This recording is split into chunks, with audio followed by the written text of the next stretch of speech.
എല്ലാവർക്കും നമസ്കാരം. ജനുവരി 2 തൊട്ട് സംസ്കൃതത്തിന് വേണ്ടിയിട്ട് ഒരു ഓൺലൈൻ ട്യൂഷൻ സ്റ്റാർട്ട് ചെയ്യുകയാണ്. അപ്പോൾ ഗൂഗിൾ മീറ്റ് വഴിയായിട്ട് ക്ലാസ് ഉണ്ടായിരിക്കുക. സ്റ്റേറ്റ് സിലബസിലുള്ള ക്ലാസ് 5 തൊട്ട് 10 വരെയുള്ള കുട്ടികൾക്കാണ് ഇത് ഉപയോഗപ്രദമാവുക. അപ്പോൾ ജോയിൻ ചെയ്യാൻ ആഗ്രഹിക്കുന്നവർ 9846770380 നമ്പറിൽ കോൺടാക്റ്റ് ചെയ്യാവുന്നതാണ്. അപ്പോൾ ഇന്ന് നമ്മൾ ചാപ്റ്റർ 3യുടെ പഠന പ്രവർത്തനങ്ങൾ പറയുകയാണ്. ആദ്യത്തെ ചോദ്യം നോക്കൂ. താളാനുസാരം ശ്ലോകാൻ ആലപതു എന്നാണ് പറയുന്നത്. താളമനുസരിച്ച് ശ്ലോകം ആലപിക്കൂ എന്നാണ് പറഞ്ഞിരിക്കുന്നത്. ശ്ലോകാനാം ആശയം സ്വവാക്യൈഹി ലിഖതു. ശ്ലോകങ്ങളുടെ ആശയം സ്വവാക്യൈഹി സ്വന്തം വാക്യത്തിൽ എഴുതുക.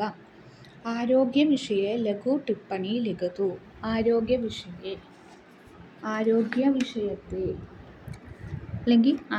വിഷയത്തിൽ ചെറിയ ഒരു വിവരണം, ലഘു ടിപ്പണി എന്ന് പറഞ്ഞാൽ ചെറിയൊരു വിവരണം എഴുതൂ. ശ്ലോകാനം ഗദ്യക്രമം ലിഖതു. എന്താണ് ഈ ശ്ലോകങ്ങളുടെ ഗദ്യക്രമം? അന്വയം ലിഖതു. അന്വയം എഴുതാനാണ് പറഞ്ഞിരിക്കുന്നത്.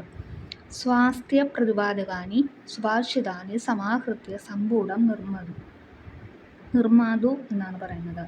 ആരോഗ്യത്തെ പ്രതിപാദിക്കുന്നതായ സുഭാഷിതങ്ങളെ സമാഹരിച്ചിട്ട് എഴുതുക എന്നാണ് പറയുന്നത്. എന്താണ്?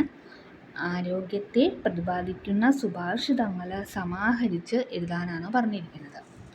ഓക്കെ, ഇത്രയേ ഉള്ളൂ ചാപ്റ്റർ 3യുടെ പഠന പ്രവർത്തനങ്ങൾ പറയാനുള്ളത്. അതേപോലെ തന്നെ ജനുവരി 2 സംസ്കൃതത്തിന് വേണ്ടിയിട്ട് ഒരു ഓൺലൈൻ ട്യൂഷൻ സ്റ്റാർട്ട് ചെയ്യുകയാണ്. ഗൂഗിൾ മീറ്റ് വഴിയായിരിക്കും ക്ലാസ് ഉണ്ടാവുക. കേരള സിലബസിലുള്ള സ്റ്റാൻഡേർഡ് 5 തൊട്ട് 10 വരെയുള്ള കുട്ടികൾക്കാണ് ക്ലാസ് ഉപയോഗപ്രദമാവുക. ജോയിൻ ചെയ്യാൻ ആഗ്രഹിക്കുന്നവർ 9846770380 ഈ നമ്പറിൽ കോൺടാക്റ്റ് ചെയ്യാവുന്നതാണ്. അപ്പോൾ എൻ്റെ വീഡിയോസും ഷോർട്സൊക്കെ ഇഷ്ടമാവുകയാണെങ്കിൽ ലൈക്ക് ചെയ്യുക, ഷെയർ ചെയ്യുക, കമൻറ്റ് ചെയ്യുക. എന്തെങ്കിലും അഭിപ്രായങ്ങളുണ്ടെങ്കിൽ കമൻറ്റിലൂടെ അറിയിക്കുക. സംശയങ്ങളുണ്ടെങ്കിൽ അതും കമൻറ്റിലൂടെ ചോദിക്കാവുന്നതാണ്. Okay, thank U.